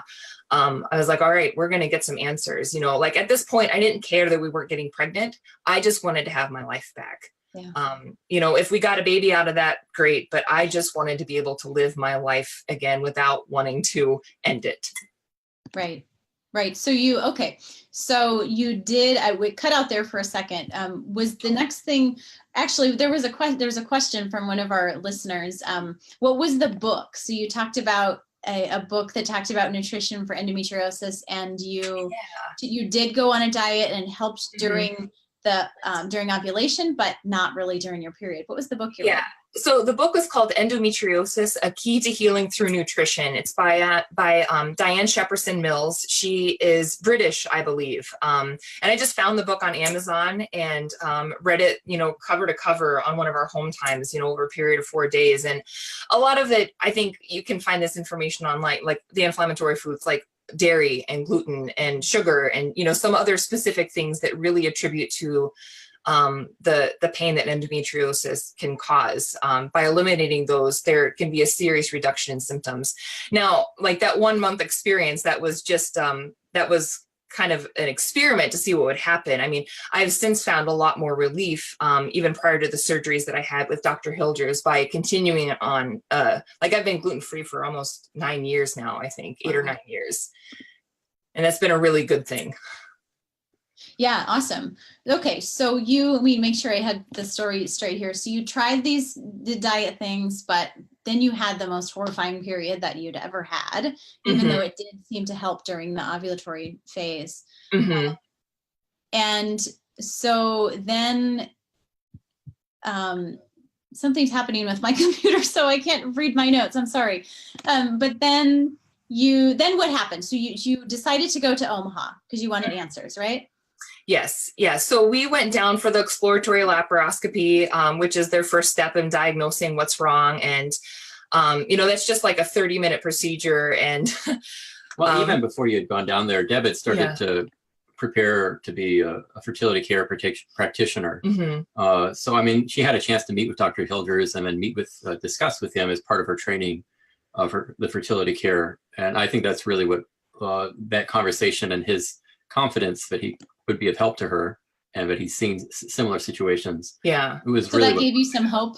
Yeah. Oh my gosh, it gave me so much hope. Like I showed him my chart and I said, Dr. Hilders, this other doctor said I had adenomyosis, but what do you think? And he said, no, you don't. You probably have endometriosis and you should have a surgery. I said, okay. I mean, it was just point blank, just being able for him to be able to look at my biomarkers and have that confidence. And then again, knowing after the initial laparoscopy, what his diagnosis was, there was endometriosis present in many areas in my lower abdomen, as well as, I had a lot of tumors that were present, fibroid tumors in my uterus, which was causing the excessive bleeding and a lot of the pain in addition to the endometriosis. So his recommendation, so we had that surgery right before Christmas in 2013. And had it not been for Christmas break, I don't think he would have let me go home. He wanted me to come back immediately, basically. So 2 weeks after we had our first surgery, we came back to Omaha for my second surgery. Wow. Because I was in my post-peak phase or close to my post-peak phase. And he was afraid if I started another period, I was going to bleed to death because I had severe iron deficiency anemia. They had to transfer 3 units of blood and even to perform the first surgery. Wow. Over the course of the 2, I had 5 units of blood total. I was just so drained. That explains why I was so tired all the time too. Wow. But in the second surgery, which lasted probably 7 or 8 hours, I believe, they removed all the endometriosis, as well as I had 12 fibroid tumors in my uterus, some that were really deeply implanted in the tissue of the uterus, which was the cause, again, of a lot of that heavy bleeding and the painful periods. And so that set me on a course of like a 6-week recovery, but it's been life changing since then. Like I was able to get my life back. Wow. Wow. So did he end up finding endometriosis as well? Mm-hmm. Okay. Yeah, I don't remember what stage or how advanced or how prevalent it was, but there was significant amount. Yeah, and I'm seeing recall from your story that you actually had some on an intestine, on part of your intestine. Yeah, there was some there. They thought maybe they would have to do a bowel resection and cut part of that out. But thankfully, whenever they got into the deeper surgery, that wasn't necessary. They were just able to excise it without having to interfere with the bowels at all. Okay. So yeah, this is exciting. So then how long after surgery, did you realize I feel better?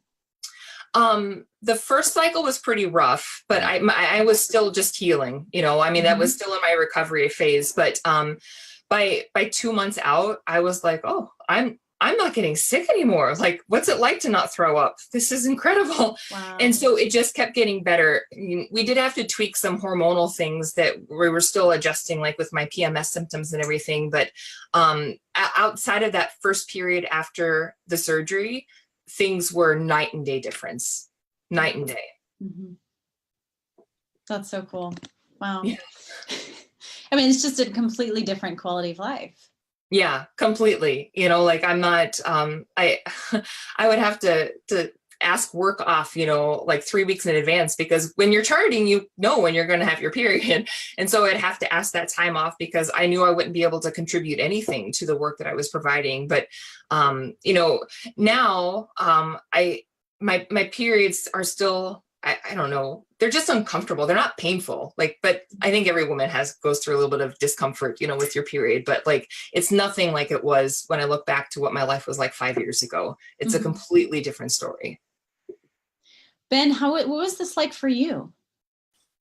You know, shocking, I think, right? You know, I mean, uh, not expected for sure. You know, looking back at it all, I regret that we didn't take action sooner. Some of the financial situation we found ourselves was definitely driving our decisions. We were deeply in debt and very committed to getting out of debt, and so incurring medical costs just didn't seem to be part of what would make part of that recipe. And with as quickly of a remedy that this was, I do wish that we had taken action sooner, and that Deb hadn't gone through this as long as she had, because there probably was a 2 to 3 year period at least of really these painful periods that we just let go on. To some extent, I mean, part of why it was so long is we were hoping that the solution to this was to get pregnant towards the tail end of that. And then, you know, after a long period of time I was probably 12 months or so, 18 months, I'm not quite sure how long it was, but it wasn't happening, and the periods were still very painful. That it was, I mean, Deb was just done. I mean, she was ready to have a hysterectomy. Yeah. And just, you know, I mean, I would love to have children, but if I can't have them, I'm not going to go through this anymore. Yeah. So, yeah, it was, I mean, sometimes it was shocking. I mean, especially in the truck, I can remember some of the cold sweats that Deb was at, and just, yeah, she was unable to function, and just like, I don't know, her body was covered in sweat. I mean, just wet and dripping, and just from these hormones and everything else that was going on, and how she was feeling. I mean, it was kind of a state of helplessness, not knowing what to do, but also feeling like something needed to be done. Right. You can't even bear any of that pain for her, Right. but also Yeah. can't fix it. Yeah. Imagine. Wow. Yeah. Again, I wish we had done something sooner. I do regret that we were. Maybe I in particular was slow to respond. But I mean, at the end of the day, I am thankful that we came to a solution of it, and a really good one. I mean, Deb is in much better shape, and thankfully we have 2 daughters now. So you know, we were at a point where we thought we would be infertile and never have children, and we've been able to have that remedied and make things work. So, and we're still hoping to have another one. You know, we'll see. I mean, it's not a slam dunk for us necessarily to have more kids. Not everything works perfect, but it seems to be working well enough. We can at least have hopes. So, Yeah. Well, let me ask you guys about that journey then. So you had the surgery, you felt a lot better. Then, you know, were you ready to start trying to conceive right away? Yeah, we were. But again, there was still, like, my body still had a lot of healing that it needed to do. In particular, due to the surgery that I had with Dr. Hilgers, he had warned that any children that we would have to be born via C-section, just due to the, there's kind of a compromised integrity to my uterus, that if I were to go through labor, there was a higher risk of uterine rupture. So that kind of took a little bit of pressure off what it would be like to go through labor. So I don't have to deal with that. But we were trying pretty immediately. I mean, I knew it was going to take a while for my body to heal. But I would say maybe 3 or 4 months after this surgery, I started getting a little antsy, you know, like, okay, we're not pregnant yet. What's going on? But I continue to keep in touch with the nurses and the staff down at the Institute, and, you know, would tweak this protocol or that protocol, or take this ovulation inducing hormone that would assist with better egg quality or what have you. And then it was a total of 11 months after the surgery that we found out we were pregnant with our daughter, Edith. So, you know, we were within that. I think the statistics are something like 80% within the first 2.5 years after surgical correction. Correct me if I'm wrong. I'm not sure if you know that statistic better than I, but we found ourselves within that, which was really shocking and exciting at the same time. So, and we had a very uneventful pregnancy with Edith. Like, I mean, it was really uneventful, actually. For the longest time, no one thought Deb was pregnant. And then when she was finally showing, they were convinced that she was 3 months. Maybe it's just the first pregnancy. Deb's a little bit of a taller woman too. Yeah. But I mean, she barely, even at full pregnancy at 9 months, she looked like she was barely showing. They were convinced she was just 5 or 6 months along. And yeah. thankfully, yeah, I mean, for as much as she went through with everything else, I mean, there was almost no morning sickness. Yeah, Edith, none. And I next think to nothing. I think I suffered enough prior to that. So Right. Yeah. it You was had really, really easy pregnancy. Thank God. Yes. Yeah. Yeah. Well, in 11 months, you know, it is not that long after that major No. surgery to clean all that up, but it still can feel heavy when you start getting that, even 3. And I want to say this for our listeners, that 3, 4, 5 months, and you're like, okay, we've fixed everything. Now we're ready to get pregnant. And you start even playing that mind game, right? Too. Yeah. that, Yeah. Okay. You What's know, going to happen? Yeah, I feel in a lot of ways prior to the surgeries, like my heart in a big way was really just protected from that that kind of emotional roller coaster that you go through. And I know you've had this experience too with just like, is this ever going to happen? Why is my body so broken? Why, like, my body should function this way? Like, this is how it's supposed to work. But because of the physical aspects of what I was going through, I feel like I didn't have to go through that game. I just knew it wasn't going to happen. But then once there was hope, once there was that planted seed of hope, it became much more difficult than when cycle day 1 came back around and I knew that I wasn't pregnant. And so probably about 6 or 8 months after the surgery, I started to have a little bit of despair, and looking back, it's,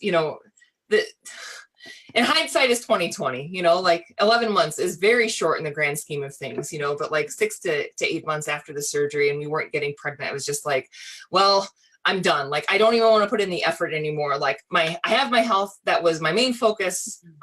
Let's just stick with that and not have to worry about this emotional roller coaster of, am I not pregnant? And then the 2-week wait, like, are we going to get a positive or am I just going to have my period again?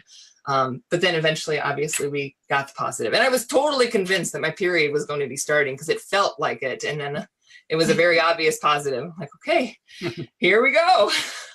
That was difficult too, if I could chime in. Yes. Because after, we went 7 years maybe before we finally conceived. 6 years. Is that what it was? So, and a good 3 to 4 of those were very purposely trying and getting things fixed and alleviated, trying to figure out where it's all at. And at some point, 6 years in, I was just starting to accept that maybe, we weren't going to get pregnant. Like, this is just what life is going to be. And, we could start to consider adoption or foster care or, I don't know, being really great aunts and uncles or something. But, having a child wasn't for us. But so by the time we finally did, this is just a little fun story, perhaps to share. But when we finally did get pregnant, I was still actually thinking, I didn't know, obviously, and so I was expecting us to have another negative, and I knew just how devastating they were for Deb.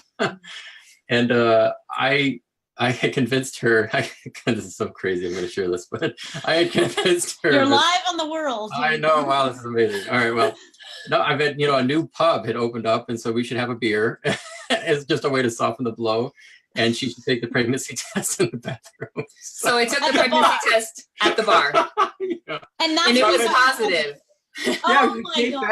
Yeah, and she was positive. Yeah. So I came out to the table and Ben had already ordered his Guinness and he was ready to order me one. And I showed him, he's like, oh, I better have a second. Yeah, that's right. So he drank wine and I had water. Oh yeah, we spent the rest of the evening in just disbelief. Complete shock. Yeah. Complete shock. Yeah. I bet. Greatest feeling. Yeah. That is incredible. Wow. Oh, you have such an amazing story. So that was your first, and then any problems conceiving your second? No, so Edith, when she turned a year old, we had kind of had this conversation because I started cycling again when she was about 6 months old. And we decided that if we weren't pregnant again by the time that she was 1, that we would start consulting with the Institute again. But when she turned 1, I was just really lazy that month and decided not to send my information down. And the next month we got pregnant. So it was just like, surprise, wow, and because I pay such close attention to my charting and I'm just that much more aware, I feel personally convicted. I'm never gonna know on this side of life, but I feel personally convicted that even though I'd been cycling for those 6 months, that my first actual ovulation happened the cycle that we got pregnant with our daughter Virginia. I really think that was the first time that like the egg actually released and we caught it and we got pregnant with Virginia, and she'll be 2 in June. And that was even less eventful of a pregnancy than with Edith. I wouldn't have guessed I was pregnant except that I gained some weight, It was just easy peasy. And they're 2 of the most delightful little girls. They just warm our hearts. That is so awesome. Wow. Yeah. I'm so happy for you guys. What Thank a you. blessing. And your cycles, I assume you've returned to cycles since. Yes. Have you had any discomfort or any of those old symptoms come back at all? No pain at all. I mean, I used to have to pop so many ibuprofen or Aleve or whatever, to try and manage that. And that's just not present. I mean, it might just be uncomfortable because, you're bloated and, you're menstruating, but beyond that, there hasn't been any pain present at all. It's been quite remarkable and a great relief, because I never knew what things were going to be like after, having the cessation of menses while pregnant and then breastfeeding. And then whenever it came back, I just wasn't sure what to expect. But thankfully, it's been very minimally even uncomfortable. Yeah, it's a different. I mean, it's a big difference without question. Yeah, I mean, there were days. I mean, in the old days, Deb really couldn't. She couldn't function. I mean, she's bedridden, just incapable, debilitated for several days on end. And now it's. I mean, it's present. I imagine as it is with any woman, but it's Deb's certainly still a high level of functioning. So. Yeah, I mean, I'm not really motivated to work out, but I could, I could if I wanted to, but I could if I wanted to, but I might just eat a little bit more ice cream today. Oh, well, that's just so incredible. The change in quality of life. And, just so thankful that we have this medical practice and the doctors who can dig in and solve these problems. And I know your story especially is going to be so powerful in touching women who, because that pain is, it's just something that nobody should have to live with month after month. Absolutely. Yeah. So there is hope. Yeah. Know that there is hope. You don't need to live this way, and there is hope. You just need to find the doctor that's willing to work with you and understand what is wrong instead of trying to fix it with a Band-Aid solution, because that's not going to do anybody any favors. Well, and I think the solace, as I was, commenting earlier about how we regretted how long it took. I mean, some of that is we were slow, I think, to take action, but we were also, at least medical action, but I mean, we were doing different things to try to fix this. But in retrospect, yeah, I mean, I think the answer is pretty obvious. You would just go to Omaha. I mean, if somebody was experiencing or dealing with this, like, I mean, if we had to do this all over again, knowing what I know now, we would just have done that rather than trying all the other things that we were trying to try to fix it. So, I mean, that obviously took care of it, and it did it rather quickly. Yeah. Beautiful story. Deb, Ben, thank you so much. Thank you for taking time out of your evening, for sharing your personal story, for sharing your beer with us. You're welcome. Actually said beer, not beer. Yeah, Guinness. Beer. Oh, beer. Oh, I'm sorry. Well, I do get compliments on the beer too. So it's very nice, Ben. Thank you. Yes. Thank you so much for having us, Anna. It's been a pleasure and an honor. My pleasure. Have a wonderful evening. Yes, you too. Bye. Bye.